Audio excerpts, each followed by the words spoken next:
So today I want to talk about something really important, something that I think that so many of us take for granted, right? But I want to relate it as it concerns the business realm, right? You have a business, be it a physical product, a service-based product, software, whatever it is, right? And this also applies to things in general, things about life, etc. But for right now, right, let's actually equate this to a business, right? Let's relate this to business.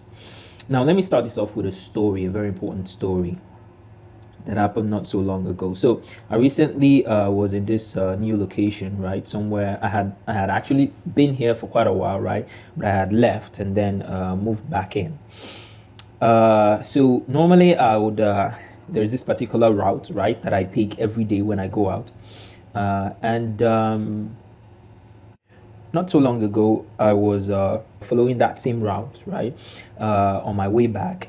And then I met a lady, right? She seemed in a bit of a hurry. So she asked me, "Hello, excuse me, do you know where I can find the nearest tailor shop around here?"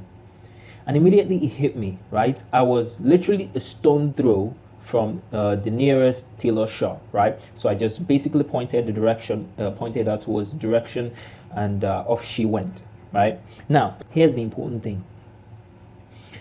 I've always had this cloth of mine in my wardrobe, right? That I actually like the design of the cloth. I actually like the material of the cloth. I like everything about the cloth. But the biggest problem for me, as far as the cloth was concerned, and the reason that it has been in my wardrobe for a very long time, is because it needs mending. It needs to be shaped in such a way that it actually sizes me, right? Because it's actually a bit bogus for me.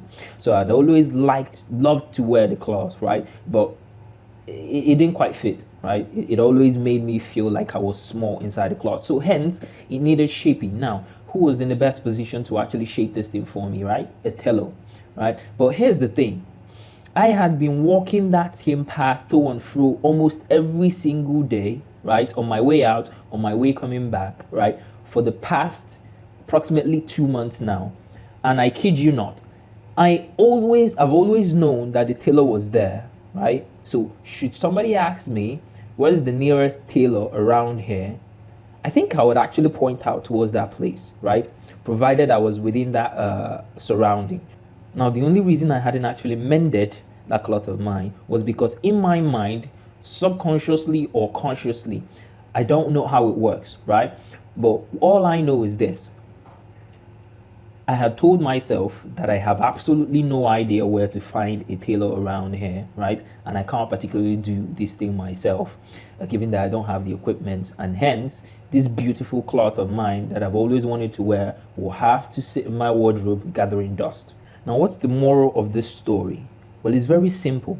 Not inferiority of your product, although it's one of them, right?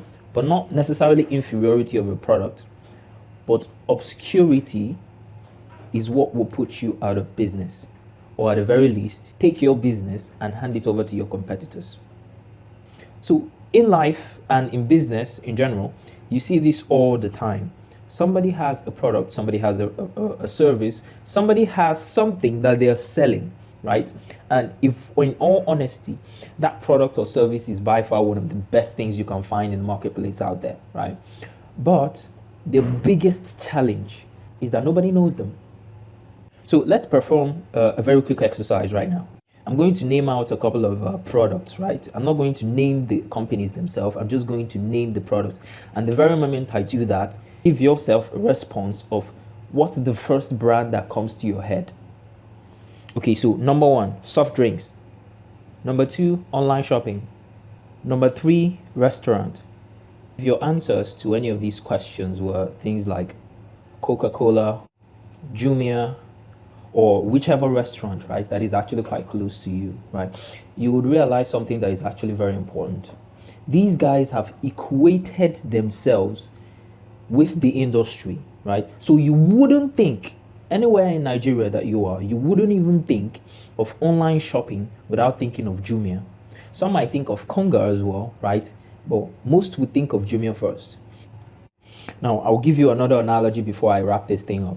So a while back, I was trying to really get the financial part of my business sorted out, right? All the money couldn't possibly move directly into my personal account, so I had to spread them out, trying to organize my affairs, right, in terms of finance.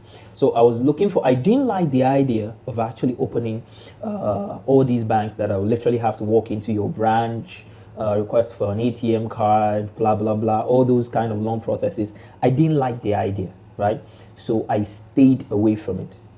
So what I did was I went online, right, and searched on Google, right, the best online banking services out there, right?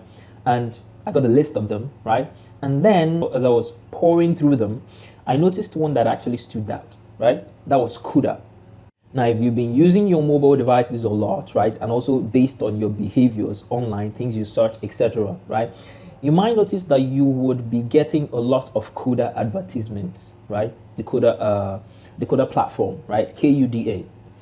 So, long story short, at the end of my entire search, right, I opened an account with Kuda, right? Now, mind you, I had never done business with Kuda ever before in my entire life, right? I had only seen their advertisements, which I had always ignored, right?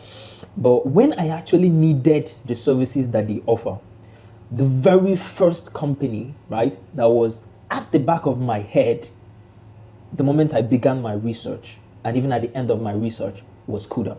Why? For only one reason. I had always seen the advertisement everywhere I go. In my mobile applications, I see the advertisement, right? On social media, I see the advertisement.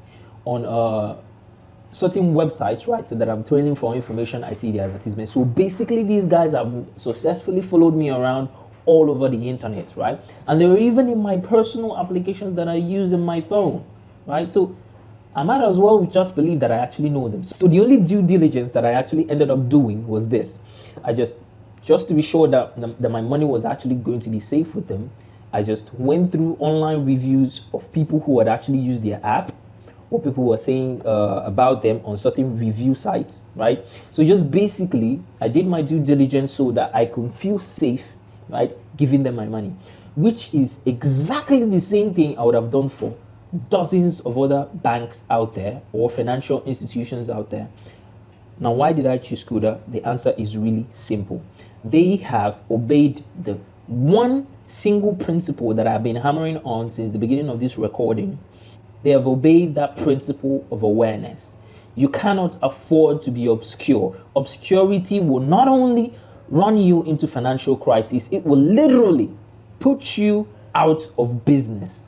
The only reason that you're offering a particular service, that you're selling a kind of product that you are, and people are going to your competitors, be it your competitors that have been around for centuries, be it a competitor that has been around for just 2 decades, be it a competitor that has only been around for the past 15 months, right?